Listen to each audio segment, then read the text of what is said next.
Football sénégalais. 3 vies fauchées sur le terrain en un mois, les défaillances d'un système.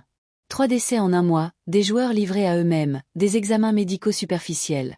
Face à une série de drames, le football sénégalais doit revoir d'urgence son approche de la santé des athlètes. En l'espace d'un mois, 3 jeunes joueurs ont perdu la vie en pleine activité, révélant de graves manquements dans la prise en charge médicale. Le 10 avril, Papi Goudiaby, étoile de l'Académie Avenir Foot, s'écroule lors d'un match amical au CFPT à Dakar.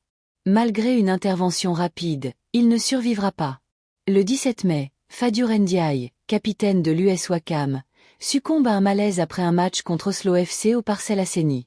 Le 18 mai, à Ziguinchor, un joueur décède des suites d'un choc brutal lors d'un tournoi communautaire au lycée Djignabo.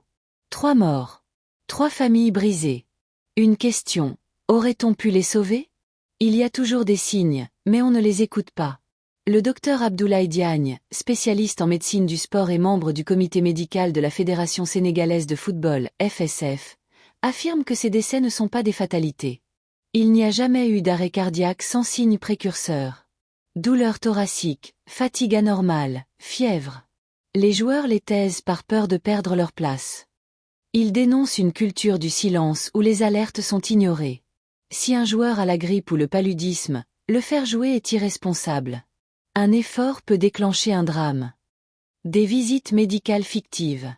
Les visites médicales, obligatoires en théorie, sont souvent superficielles. C'est juste un médecin qui pose 2 questions et remplit une fiche. Pas d'électrocardiogramme ni d'analyse de sang, témoigne un joueur de Ligue 1. On prend la tension et la température. Rien de plus, ajoute un joueur de Ligue 2. Ces pratiques, loin des standards internationaux, exposent les athlètes à des risques constants. Sans ambulance, sans matériel, des matchs à haut risque.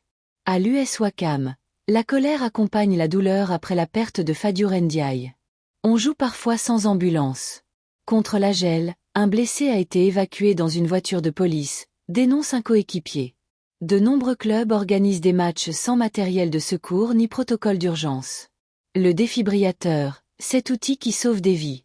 Le docteur Diagne insiste sur l'importance des défibrillateurs semi-automatiques.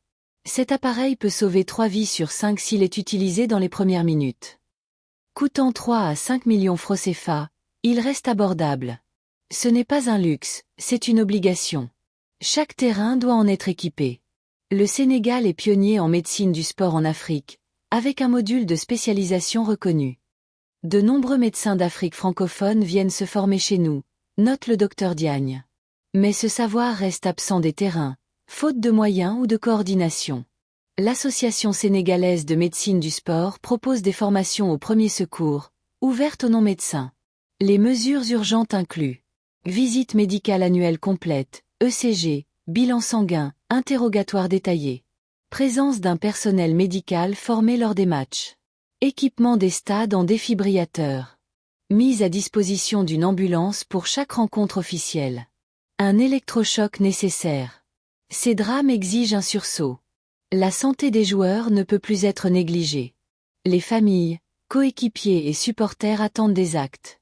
Le sport, c'est la vie, mais aujourd'hui, c'est la vie qu'on sacrifie. L'Association sénégalaise de médecine du sport forme des agents de santé aux interventions d'urgence. Ils savent stabiliser un joueur en détresse en attendant une prise en charge, explique le docteur Diagne. Cette initiative, sous-exploitée faute de moyens, pourrait être une première ligne vitale sur les terrains.